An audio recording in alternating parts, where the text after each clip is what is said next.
بسم اللہ الرحمن الرحیم الحمد للہ رب العالمین الرحمن الرحیم مالک یوم الدین ایاک نعبد و ایاک نستعین اهدنا الصراط المستقيم صراط الذين أنعمت عليهم غير المغضوب عليهم ولا الضالين.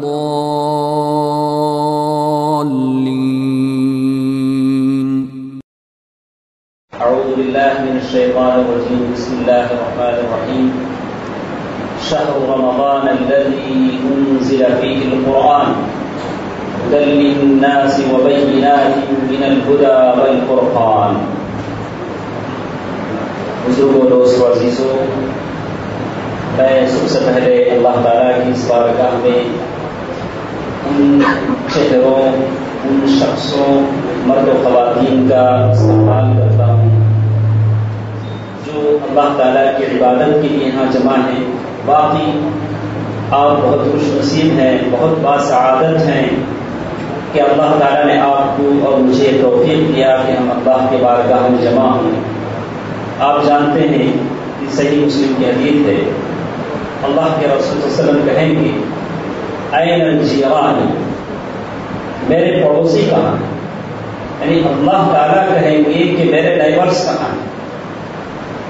یعنی کہا گیا کہ اللہ پوچھ رہے ہیں کہ میرے پڑوسی کہاں ہیں، میرے وہ لوگ کہاں ہیں جو میرے بازو میں رہتے ہیں. تو کہا گیا اے اللہ، تو اللہ ہے، کون تیرا پڑوسی بنے گا؟ تیرا پڑوسی کون ہوگا؟ تو اللہ ہے. کہا کہ میرے پڑوسی وہ ہیں جو مسجدوں میں جمع ہو کر اللہ تعالیٰ کی باتیں سنتے ہیں، عبادت کرتے ہیں. میرے پڑوسی وہ ہیں جو مسجدوں میں جمع ہوتے ہیں، اللہ تعالیٰ کی عبادت کرتے ہیں اور قرآن و حدیث کی باتیں سنتے ہیں. وہ میرے پڑوسی. کیسے ہم اللہ کے پڑوسی ہوں گے؟ تو کہا گیا کہ اللہ تبارک و تعالیٰ کے عرش کے نیچے جو جنت ہے وہ جنت الفردوس. اللہ تعالیٰ ایسے نیک لوگوں کو، آپ جیسے نیک مرد و خواتین، اللہ تعالیٰ اس جنت الفردوس میں انشاءاللہ داخل کریں گے. تو آپ اللہ تعالیٰ کے پڑوسی ہوں گے، اللہ تعالیٰ کے پڑوسی ہوں گے. تو دوستو عزیزوں، یہ انشاءاللہ روزانہ ہمارا سلسلہ جاری رہے گا. اس سے پہلے ایسا ہوتا تھا جیسے گزشتہ سال ہم نے قرآن مجید کی تفسیر بیان کی تھی، بعض دوسری چیزیں ہمارے دوسرے دکتور شیخ عارفین محمد صاحب نے بیان کیا تھا. لیکن اس سال ہمارا ارادہ ہے کہ میں چاہ رہا ہوں کہ 3 دن 4 دن کسی خاص ٹاپک پر، موضوع پر بات کی جائے، تاکہ آپ کے اور میرے سمجھ میں کچھ آئے اور اس سے ہماری آخرت کا ہو. بہت سارے لوگ کہتے ہیں کہ کیا ہی اچھا ہو کہ ہم قصے سنیں، قصے کہانیاں، یہ چیزیں مفید ہیں. لیکن یہ قرآن، یہ مہینہ جس کے تعلق سے اللہ تعالیٰ نے کہا شہر رمضان الذی انزل فیہ القرآن، یہ وہ مہینہ ہے جس میں قرآن نازل ہوا. سیدھی سیدھی بات. اللہ تعالیٰ نے یہ کہا کہ یہ مہینہ وہ ہے جس میں حج کرو، یہ مہینہ وہ ہے جس میں نماز پڑھو، یہ مہینہ وہ ہے. سیدھی سیدھی بات اللہ تعالیٰ نے کہہ دی. شہر رمضان، رمضان کا مہینہ، الذی انزل فیہ القرآن، جس میں قرآن نازل ہوا. تو قرآن کی بات ہو، صرف قرآن کی بات ہو، قرآن سنا جائے، قرآن پڑھا جائے. جیسے امام زہری رحمہ اللہ جو اتنے بڑے عالم تھے، فقیہ تھے، لیکن جب رمضان آتا تو ساری کتابیں ایک طرف رکھ دیتے، کہتے کہ اب ہم صرف قرآن پڑھیں. قتادہ جن کے بارے میں آتا ہے کہ وہ ہر 3 دن میں ایک قرآن ختم کرتے ہیں. ہر 3 دن میں، جس اقلی مدت بتائے گی کہ ہر 3 دن میں ایک قرآن وہ ختم کرتے تھے. تو اب سوال یہ کہ کہ اللہ تبارک و تعالیٰ نے اتنی بڑی توجہ عظمت اس کی بتائی کہ رمضان کے مہینے میں آدمی قرآن سے اپنا شغف برقرار رکھے، تعلق برقرار رکھے۔ ہم نے تراویح میں قرآن سنا، اچھی بات، لیکن ہم میں سے کتنے ایسے ہیں جن کو اس قرآن کے تعلق سے کم از کم بنیادی معلومات ہیں، بیسک معلومات جسے کہتے ہیں، قرآن کی کہانی، قرآن کیسے زمین پر آیا، کیسے نازل ہوا، کس کے سینے پر نازل ہوا۔ جیسے ہم کہتے ہیں کبھی کبھار دنیا میں جتنی بھی چیزیں ہیں یہ کیا ہیں؟ کیا ہیں؟ دنیا میں جتنی بھی چیزیں ہیں یہ کیا ہیں؟ اللہ تعالیٰ نے پیدا کیا، لیکن سوائے ایک چیز، دنیا میں جتنی چیزیں ہیں ساری کی ساری چیزیں مخلوق ہیں، لیکن ایک چیز مخلوق نہیں ہے۔ وہ کون سی ہے؟ وہ کون سی ہے؟ قرآن ہے۔ سیدھی سی بات، ہم میں سے اگر کسی سے ہم پوچھ لیں کہ صاحب دنیا میں ساری چیزیں اللہ کی مخلوق ہے لیکن ایک چیز مخلوق نہیں ہے، تو ہم میں سے کون بتا سکے کہ صاحب وہ قرآن ہے؟ وہ قرآن ہے جو اللہ تعالیٰ کی مخلوق نہیں ہے۔ تو کم از کم آدمی کو قرآن کے تعلق سے معلومات ہو۔ پیارے نبی صلی اللہ علیہ وسلم نے قرآن صحابہ کرام کو سکھلایا اور کہا کہ جب بھی رمضان آتا تو آپ اور جبرائیل امین قرآن کا ایک دوسرے سے مراجعہ کرتے، اور ہر سال ایک مرتبہ، اور جب رمضان جس سال پیارے نبی صلی اللہ علیہ وسلم کا انتقال ہونے والا تھا، اللہ کے نبی صلی اللہ علیہ وسلم نے 2 مرتبہ قرآن ختم کیا۔ بزرگوں، دوستوں، عزیزوں، میری ماں اور بہنوں، ہماری کوشش ہوگی کہ تراویح کے ساتھ ساتھ ہم کچھ اچھی باتیں قرآن کے تعلق سے، دوسرے موضوعات کے تعلق سے ہم آپ کے سامنے پیش کریں اللہ تعالیٰ کی توفیق سے۔ لیکن ضرورت اس بات کی ہے کہ سکون کے ساتھ ہم کچھ دیر بیٹھے رہیں، لمبی تقریر نہیں ہوگی، بس 40 منٹ یا 35 منٹ اس عرصے سے بات ہوگی تاکہ اللہ تعالیٰ ہمارے علم میں برکت عنایت فرمائے۔ سب سے پہلے ہم جانتے ہیں کہ قرآن کتاب اللہ المنزل۔ بسم اللہ الرحمن الرحیم۔ قرآن جس کی تعریف ان لوگوں نے کہی بیان فرمائے، القرآن کتاب اللہ المنزل، قرآن اللہ تعالیٰ کی وہ کتاب ہے جو اللہ تعالیٰ نے اتاری ہے۔ کس پر اتاری؟ اپنے پیارے نبی محمد صلی اللہ علیہ وسلم پر۔ جب پیارے نبی صلی اللہ علیہ وسلم جب 30 پر 9 سال 6 مہینے کے لگ بھگ ہوئے تو اللہ تعالیٰ پیارے نبی صلی اللہ علیہ وسلم کے بارے میں آتا ہے جیسے حدیث میں بیان کیا گیا، حُبِّبَ إِلَيْهِ الْخَلَاءُ، اللہ کے رسول صلی اللہ علیہ وسلم تنہائی پسند بن گئے۔ تنہائی پسند کا معنی اکیلے بیٹھے رہتے، اللہ تعالیٰ کی عبادت میں لگ جاتے۔ غار حرا میں جاتے، غار حرا جو مکے سے کچھ دور تھا، اکیلے بیٹھ جاتے، اور آپ کی بیوی ام المؤمنین حضرت خدیجہ رضی اللہ تعالیٰ عنہا آپ کے لیے کچھ کھانا تیار کر دیتی، اس کھانے کو لیتے اور اس غار میں بیٹھے عبادت کرتے۔ کیسے کرتے اس کے بارے میں نہیں بتایا گیا کہ کیسے عبادت کرتے تھے، عبادت کرتے تھے۔ اور صوفیہ نے اس بات سے دلیل دیا کہ آدمی بیوی کو چھوڑ دے، اب پہاڑوں میں چل جائے، اب اللہ تعالیٰ کی عبادت میں لگ جائے۔ انہوں نے کہا دیکھو اللہ کے نبی صلی اللہ علیہ وسلم ستو باندھ لیا، کیریج باندھ لیا، نکلے پہاڑ پر، بیوی کو یہی رکھا، گئے عبادت کرنے۔ ایسا نہیں ہوتا تھا۔ کبھی آپ کی بیوی ام المؤمنین بھی آ جاتی تھی، وہ بھی آتی تھی اور بیٹھے اللہ تعالیٰ کی عبادت کرتے تھے۔ آدمی اس سے یہ پتا چلتا ہے کہ آدمی کا اللہ تعالیٰ کے ساتھ ایک مخصوص وقت ہو۔ یہاں ہم جماعت میں ہیں، لوگوں کے ساتھ بیٹھے عبادت کر رہے ہیں، گھر میں ہوتے ہیں، بیوی بچوں کے ساتھ ہوتے ہیں، لیکن رات کی تنہائی میں کچھ لمحات ایسے ہوں کہ ہم ہوں اور ہمارا رب ہو، کسی اور کی وہاں درمیان میں کوئی خلل اندازی نہ ہو۔ اللہ تعالیٰ سے ہم باتیں کریں، اللہ تعالیٰ سے اپنی التجا کریں، اللہ تعالیٰ سے مناجات کریں، اللہ تعالیٰ کے سامنے روئیں، اللہ تعالیٰ کے سامنے گڑ گڑائیں، ہم ہو ہمارا رب بس۔ اور اللہ تعالیٰ کہتے ہیں یہی چیز پیارے نبی صلی اللہ علیہ وسلم نے کی.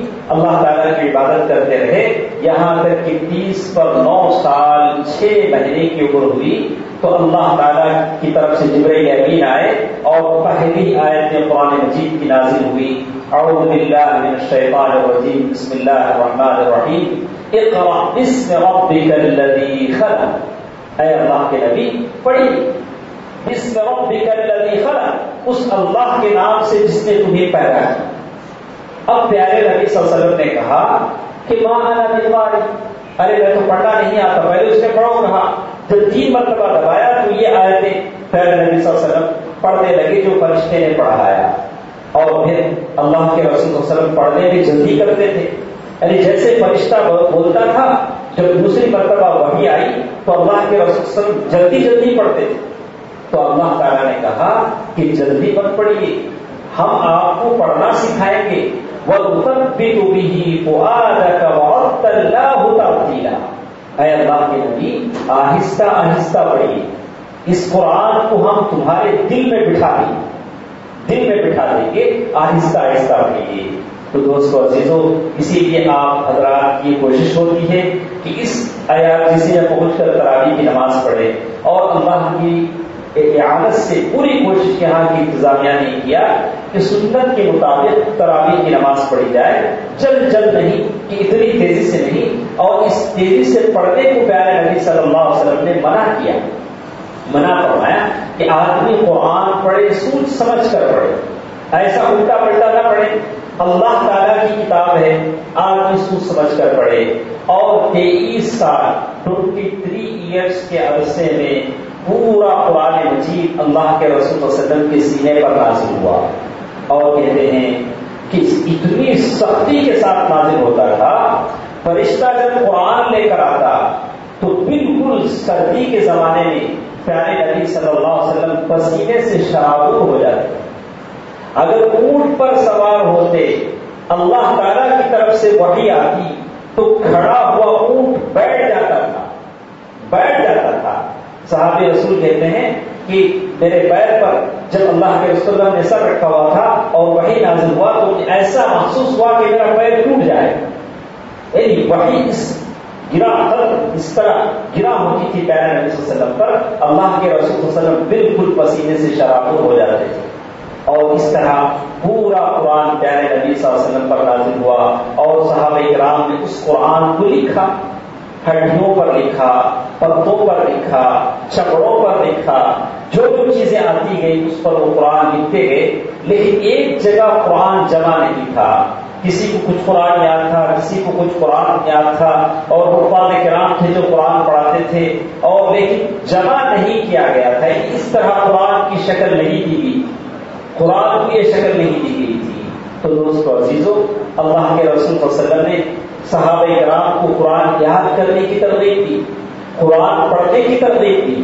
خاص کر اس مہینے میں جب جنت کے دروازے کھول کے جاتے، اللہ کے رسول صلی اللہ علیہ وسلم جب رمضان آتا تو جنت کی خوشخبری دیتے تھے، نہیں رمضان مبارک کی خوشخبری دیتے تھے. خاص کر اس مہینے میں جب جنت کے دروازے کھول دیے جاتے ہیں، شیطان اور بڑے بڑے جن قید کر دیے جاتے ہیں، ارسٹ ہو جاتے ہیں. کیوں؟ تاکہ ہم اور آپ پوری آزادی کے ساتھ، پوری توجہ کے ساتھ اللہ تعالیٰ کی عبادت میں لگ جائیں. لیکن ایسے زمانے میں، ایسے وقت میں بھی لوگ ایسے جاتے رہیں تو اب یہ کب اچھے ہوں؟ اللہ تعالیٰ نے اس مہینے میں ہمیں اچھا بنانے کے لیے جنت کے دروازے کھول دیے، شیطانوں کو قید کر دیا کہ بھئی ابھی تو سکون سے بیٹھ کے اللہ تعالیٰ کی باتیں کرو، اللہ کا کلام پڑھو، لیکن اگر ہم اب بھی وقت نہ نکالیں تو کب اچھے ہوں؟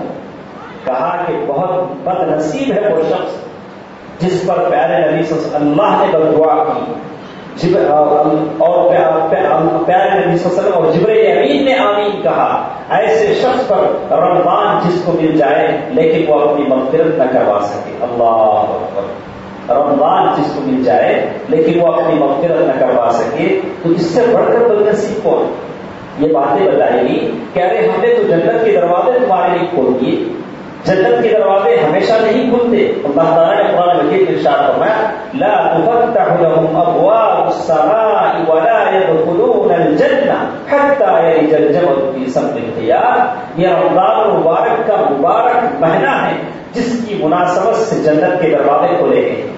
دوستو عزیزو میری ماں اور بہنوں، یہ بہت ہی اچھا موقع ہے.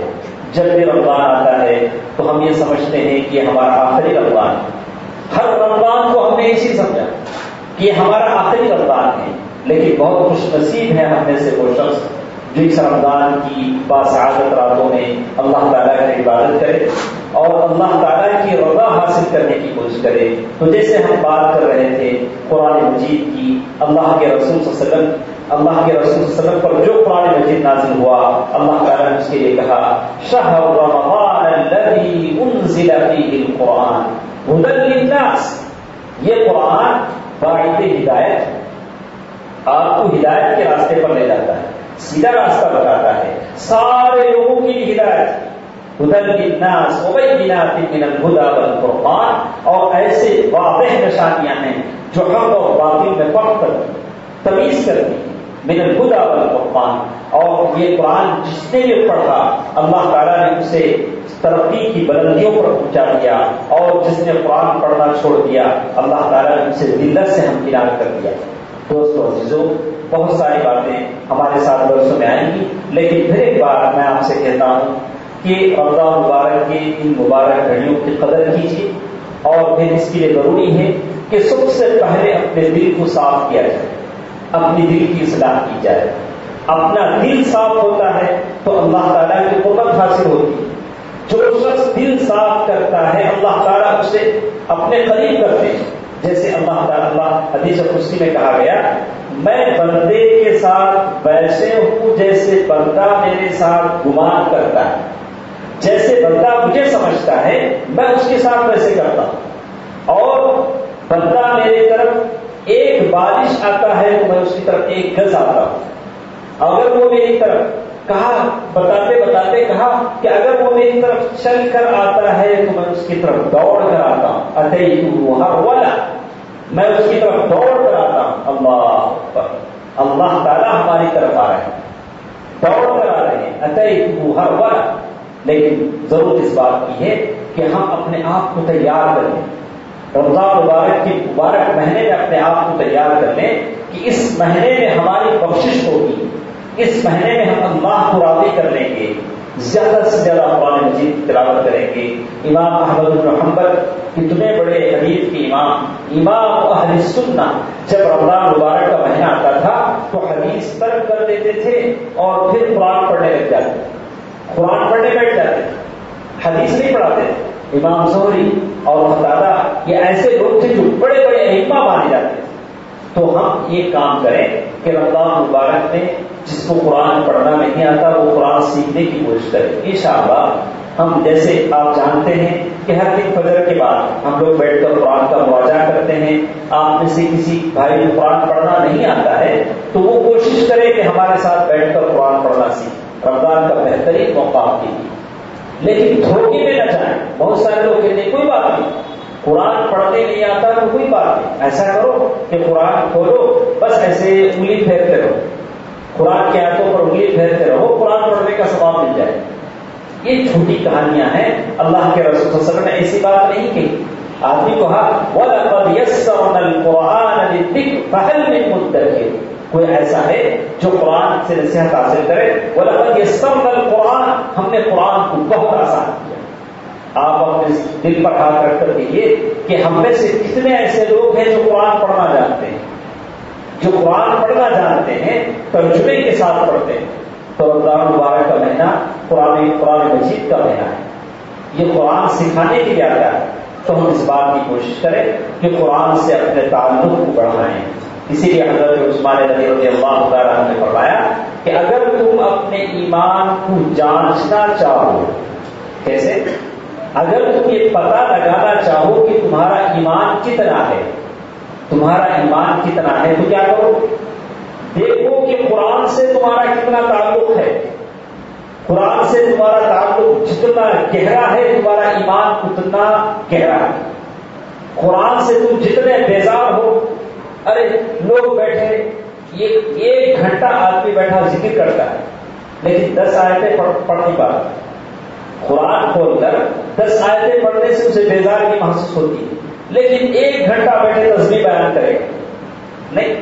آدمی ذکر کرے لیکن ساتھ ساتھ قرآن سے اپنا شغف برقرار رکھے کہ قرآن کی آیتیں کیا کہتی ہیں، قرآن میں اللہ تعالیٰ کیا پیغام دیتے ہیں، قرآن سے اپنا تعلق برقرار رکھے. تو دوستو عزیزوں، میری ماں اور بہنوں، ہم آپ سے پھر ایک بار میں آپ سے گزارش کرتا ہوں کہ انشاءاللہ کل کے درس میں ہم یہ بیان کرنے کی کوشش کریں گے کہ قرآن اور صحابہ کرام، قرآن سے صحابہ کرام کا کتنا تعلق تھا، وہ کیسے قرآن پڑھتے تھے اور کیسے وہ قرآن مجید سیکھتے تھے. یہ ساری چیزیں انشاءاللہ کل کے درس میں ہمارے ساتھ رہے گی.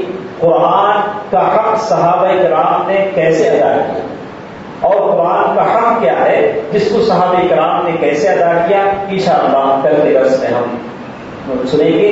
آپ تمام حضرات سے میری گزارش ہے کہ آپ ہمارے ساتھ درسوں میں شریک رہیں. اللہ تعالیٰ جزائے خیر دے ان تمام لوگوں کو جو یہاں کی انتظامات کرتے ہیں اور ان تمام لوگوں کو جنہوں نے یہ انتظامات کیے ہیں. اللہ تعالیٰ اس کو ان کے لیے اجر عظیم کا باعث بنائیں. اور پھر ایک بار میں دور دور سے آنے والوں کے لیے اللہ تعالیٰ سے دعا کرتا ہوں کہ اللہ تعالیٰ ان کے ہر قدم پر نیکی عطا فرمائیں.